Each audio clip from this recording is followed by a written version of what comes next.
నారా చంద్రబాబు నాయుడు గారి నాయకత్వంలో రాష్ట్ర మంత్రివర్గం సమావేశమైంది.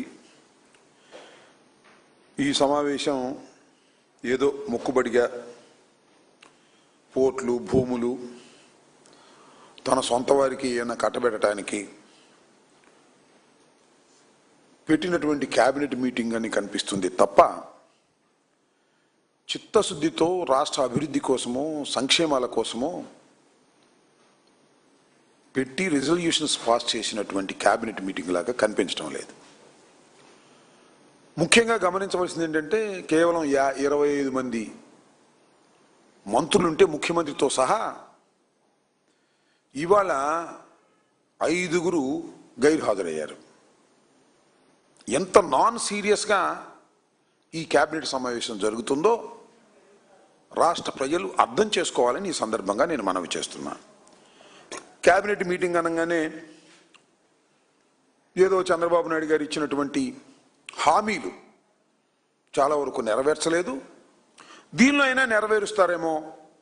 ఆడబిడ్డ నిధి, నిరుద్యోగ భృతి, 50 ఏళ్ళకి పెన్షను, ఇంతవరకు ఏం పెన్షన్లు ఇవ్వలేదు, కొత్తగా ఉన్నాటిని కట్ చేస్తున్నారు, ఏమన్నా కొత్తగా పెన్షన్లు ఇస్తారేమో అని సంక్షేమం ఏదైనా జరుగుతుందేమోనని పేద ప్రజానీకం ఎదురు చూస్తూ వస్తున్నారు తప్ప వాళ్ళకి నిరాశే కలుగుతుంది.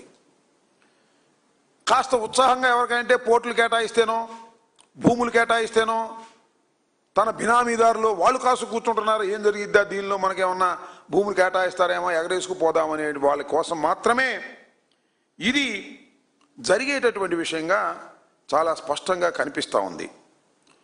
ఈ క్యాబినెట్లో ఇలాంటి సంక్షేమ కార్యక్రమాల సంగతి పక్కన పెట్టి రెడ్ బుక్ రాజ్యాంగం ఎలా అమలు చేయాలి, లేదు రాజకీయ కక్షలు ఎలా తీర్చుకోవాలి.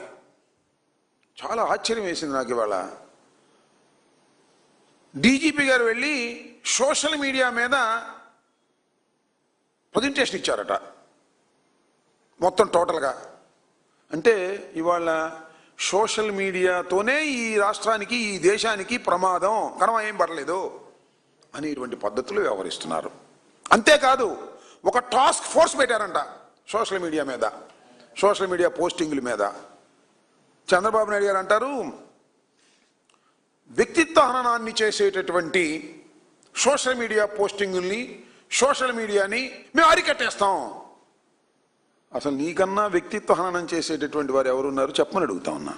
ఈ రాష్ట్రంలో మాట్లాడితే చంద్రబాబు నాయుడు గారు జగన్మోహన్ రెడ్డి గారిని, వైఎస్ఆర్ కాంగ్రెస్ పార్టీని, జగన్మోహన్ రెడ్డి గారి కుటుంబాన్ని వ్యక్తిత్వ హననం చేయడానికి తప్ప ఏమీ మాట్లాడలే. ఈ మధ్యన పాలసీ మ్యాటర్ ఏం మాట్లాడలా.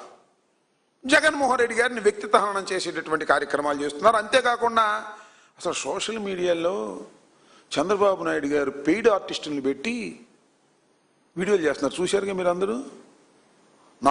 నాలాగా ఒక డ్రెస్ వేసుకుంటాడు గడ్డం పెట్టుకుని, దానిలో వైసీపీ కండ వేసుకుంటాడు, రోజా గారి లాగా, జగన్మోహన్ రెడ్డి గారి లాగా పెయిడ్ ఆర్టిస్టులు పట్టుకొచ్చి వాళ్ళ చేత సోషల్ మీడియాలో చేయించి వ్యంగ్యంగా ఇన్సల్ట్ చేసే విధంగా, సుమారుగా బూతులు మాట్లాడే విధంగా పెట్టి అవి పెట్టి ఆనందపడుతున్నాడు చంద్రబాబు నాయుడు గారు. దీనికి ఏం చెప్తావా చంద్రబాబు నాయుడు గారు అంటే దానికి ఏం చెప్పడు. అంతేకాదు ఏలో దించుతున్నారు ఈ మధ్యన. నన్ను, నానిని, ఇద్దరు నానీల్ని, జగన్మోహన్ రెడ్డి గారిని. అప్పుడు కూడా తృప్తిగా లేదు, అవి పెట్టి అవి వీడియోలు పెడుతున్నారు సోషల్ మీడియాలో వారి అకౌంట్స్ నుంచి. సిగ్గుండాలంటున్నా. ఎందుకు ఇంత దిగజారిపోతున్నావు చంద్రబాబు నాయుడు గారు? రాష్ట్రంలో ఇన్ని సమస్యలు ఉంటే, ఈ సమస్యల పరిష్కారం కోసం రాష్ట్ర ప్రజానీకం ఎదురు చూస్తుంటే మా మీద వ్యక్తిత్వ హననం చేయటం, మా మీద బురద జరగటం, సోషల్ మీడియా అంతా ఉపయోగించుకోవటం, డబ్బులు పెట్టి నడుపుతున్నారండి. ఎన్ని యూట్యూబ్ ఛానల్స్ పెట్టారు, కొంతమందిని రెచ్చగొట్టారు. సరే వాళ్ళ పేర్లు చెప్పలేను, వాళ్ళంతా పనికిమాలినోళ్ళు అనుకోండి. వాళ్ళ చేత రోజు తిట్టించేటటువంటి కార్యక్రమాలు చేస్తున్నారు. సోషల్ మీడియాలో మీరు చేస్తున్నటువంటి అనైతికమైన విషయాల మీద అనేక సందర్భాల్లో మేము చెప్పాం. కేసులు తీసుకెళ్ళి ఇదిగో చూడండి ఎన్ని కేసులు పెట్టించాం. మొత్తం టోటల్గా ఇవన్నీ పెడితే ఇదిగో చూడండి రాజశేఖర్ గారిని ఈరోజు చూపించి సోషల్ మీడియాలో ఇవన్నీ ఇంతకుముందు కూడా నేను చెప్పాను. వీటన్నిటినీ మీద యాక్షన్ తీసుకోమంటే బుస్ ఏం లేదు, యాక్షన్ లేదు, కేసు లేదు. ఏమీ లేదు. చంద్రబాబు నాయుడు గారు అధికారంలోకి వచ్చిన తర్వాత, ఈ కూటమి ప్రభుత్వం అధికారంలోకి వచ్చిన తర్వాత మాత్రం వైసీపీ వాళ్ళ మీద, న్యూట్రల్స్ మీద ఎవరైనా ప్రభుత్వానికి వ్యతిరేకంగా సోషల్ మీడియాలో మాట్లాడితే వారి మీద తప్పుడు కేసులు పెట్టేటువంటి కార్యక్రమం చేస్తున్నారు. ఎన్నండి? 1549 సోషల్ మీడియా కేసులు పెట్టారు. వైఎస్ఆర్సీపీ మీద కానివ్వండి, లేకపోతే తెలంగాణలో ఈ మధ్యన పట్టుకొచ్చారు కదా అలాంటి వారి మీద కానివ్వండి, కొమ్మినేని శ్రీనివాస్ గారి మీద కానివ్వండి, ఇలా తప్పుడు కేసులు పెట్టి దీనిలో 1344 మందిని అరెస్ట్ చేశారు సోషల్ మీడియా. ఇప్పుడు టాస్క్ ఫోర్స్ అంట, కొత్తగా టాస్క్ ఫోర్స్ చేశారంట ఈ రాష్ట్రంలో సోషల్ మీడియా మీద యాక్షన్ తీసుకోవడానికి. మరి ఎందుకు సోషల్ మీడియా అంత భయం ఏంటి? మొత్తం టోటల్గా మీడియా మొత్తాన్ని ఆంధ్రప్రదేశ్లో ఉన్నటువంటి TV5, ఈనాడు, ఆంధ్రజ్యోతి, ఇంకా అది మహా టీవీ, అది ఇవన్నీ కలిసి మొత్తం టోటల్గా గిప్పులు పెట్టుకున్నారు. 70%, మోర్ దెన్ 70% రెగ్యులర్ మీడియా మీరేం చెప్తే అదే మాకు వ్యతిరేకంగా చెప్పించడం, లేనిపోని అన్ని దానిలో చెప్పించడం. ఈ సోషల్ మీడియా వచ్చేసింది కదా, సోషల్ మీడియాలో వాస్తవాలు బయటకు వస్తున్నాయి కొన్ని సందర్భాల్లో. మీరేమో నెగిటివ్గా మాకు చెప్పే కార్యక్రమం చేస్తున్నారు.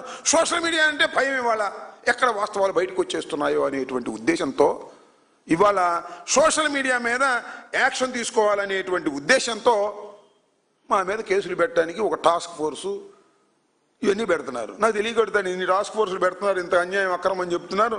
దీనికోసం డీజీపీ గారు క్యాబినెట్ సమావేశంలోకి వచ్చి ఆయన ప్రజెంటేషన్ ఇవ్వటం నాకు అర్థం కాల. నేను ఒకటి అడుగుతా ఉన్నా డీజీపీ గారిని, వీళ్ళందరినీ కూడా, ఏమంటే డీజీపీ గారు మీ ఆఫీసు కోతవేడి దూరం, చంద్రబాబు నాయుడు గారి ఆఫీసు కోతవేడి దూరం, రాజధాని ఆల్మోస్ట్ ఆల్ కృష్ణలంకలో గాదే సాయి కృష్ణ అనే వ్యక్తి అతి దారుణంగా లాకప్లో మరణిస్తే దాయడానికి ప్రయత్నం చేశారు. కోర్టులకు వెళ్ళారు, మేము మాట్లాడిన తర్వాత ఏం చేయాలో అర్థం కాక చచ్చిపోయి ఒప్పుకున్నారు. ఎప్పుడు కోర్టుల్లో హెబియస్ కార్పస్ పడేసిన తర్వాత, వాదనలు విన్న తర్వాత, ఇదే వేదిక మీద నుంచి నేను మాట్లాడిన తర్వాత వాడు చచ్చిపోయాడయా, బూడి చేశారా అని చెప్పిన తర్వాత గత్యంతరం లేని పరిస్థితుల్లో చచ్చిపోయిన ఒప్పుకున్నారు. దాని గురించి ఏం మాట్లాడరా మీరు? క్యాబినెట్లో సీరియస్ కాదా? దాని గురించి మాత్రం మాట్లాడరు. అంతేకాదు కాంతి కుమార్ ఆత్మహత్య చేసుకున్నాడు, చేసుకుంటూ ఎవిడెన్స్ ఇచ్చాడు, దాని గురించి క్యాబినెట్లో డిస్కస్ చేయరు. పవర్ పాయింట్ ప్రజెంటేషన్ ఇవ్వడు మన డీజీపీ గారు. సోషల్ మీడియాలో ఏదో జరుగుతుందని చెప్పేసి ఇచ్చేటటువంటి ప్రయత్నం చేస్తున్నారు. మాల గంగమ్మ కానీ, కళావతి కానీ, తిరుపతమ్మ కానీ ఇవేమి, వీటి మీద మాత్రం రాష్ట్ర క్యాబినెట్లో మత్సుకు కూడా ఏమీ జరగదు, చర్చ జరగదు. లా అండ్ ఆర్డర్ గాలికి వదిలేసేశారు. ఇలాంటి దారుణమైనటువంటి అంశాలు. ఇదిలా ఉంటే ఈ 2 సంవత్సరాల కాలంలో మీరు చూశారు, తెలుగుదేశం వాళ్ళు దాడులు చేశారు, వైసీపీ నాయకుల మీద దాడులు చేశారు, ఇళ్ల మీద దాడులు చేశారు, బయటికి వెళ్తుంటే అక్కడ దాడులు చేశారు. ఇవన్నీ లైవ్లో కనిపించాయి. చివరికి మా మీద దాడులు కాదు, మీకు గిట్టకపోతే తెలుగుదేశం వాళ్ళ మీద కూడా దాడి చేశారు. ఎవరన్నా తెలుగుదేశం వాళ్ళు దెందులూరు లాంటి చోట ఒక లీగల్ ఉపాధ్యక్షుడిగా ఉన్నటువంటి శ్రీనివాసరావు అనుకుంటా, ఆయన మీకు వ్యతిరేకంగా మాట్లాడని ఆయన ఇంటి మీద దాడి చేశారు. ఇవన్నీ లైవ్లో వచ్చినాయి. ఒక్కళ్ళన్నా అరెస్ట్ చేశారండి? ఒక్కళ్ళని. సోషల్ మీడియా సంగతి దేవుడు ఎరుగు. 1300 మందిని అరెస్ట్ చేశారు సోషల్ మీడియా వాళ్ళని. లైవ్లో ఎవరు ఏం చేశారు అనేది చాలా క్లియర్గా కనిపిస్తూ ఉంటే, ఫోటోలు ఉంటే ఒక్కడిని అరెస్ట్ చేయాల. ఏమిటి లా అండ్ ఆర్డర్? నాకు అర్థం కాల. ఇంకా డీజీపీ వెళ్ళి సోషల్ మీడియా గురించి ప్రజెంటేషన్ ఇస్తాడు, పవర్ పాయింట్ ప్రజెంటేషను. ఏం నాకు అర్థం కాల. గాలికి వదిలేసేటటువంటి కార్యక్రమం. అంతేకాదు, నిన్న కూడా చెప్పాను నేను, మేము అమరావతి రైతులను పలకరించడానికి వెళ్తే రాయేశారు, పోలీస్ కానిస్టేబుల్ దెబ్బతేలింది, 14 కుట్లు వేశారంట మణిపాల్లో అని పంపించారు. కేసు రిజిస్టర్ చేశారు? ఒక్క కేసు రిజిస్టర్ చేయరు. ఎందుకంటే ఆ రాయేసిన వాడు స్పష్టంగా కనిపిస్తున్నాడు. ఆయన తెలుగుదేశం, ఆయన పెడితే ఆయన పెట్టాలి. అమ్మో, ఆయన పెడితే అట్ట ఊరుకుంటాడు, లోకేష్ ఒప్పుకోడు, అందుకని కేసు పెట్టలా. ఎంత సిగ్గుమాలిన పని అనేది. ఒక పోలీస్ కానిస్టేబుల్ తల పగిలి ప్రాణాపాయ స్థితి నుంచి బయటపడితే దాని మీద కేసు పెట్టరు. సోషల్ మీడియా మాత్రం టాస్క్ ఫోర్స్ పెడతారు. అవసరమైతే సిబ్బందిని తీసుకోవాలంట, ఇది పెద్ద ప్రమాదం వచ్చేసింది దేశంలో.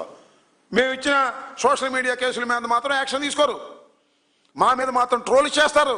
ఎవడు భయపడతాడు? నాకు అర్థం కాలేదు. మీరు డబ్బులు ఖర్చు పెట్టుకోవడం తప్ప ఎవరు భయపడేటువంటి పరిస్థితి లేదని కూడా ఈ సందర్భంగా నేను చెప్తున్నా. ఇలా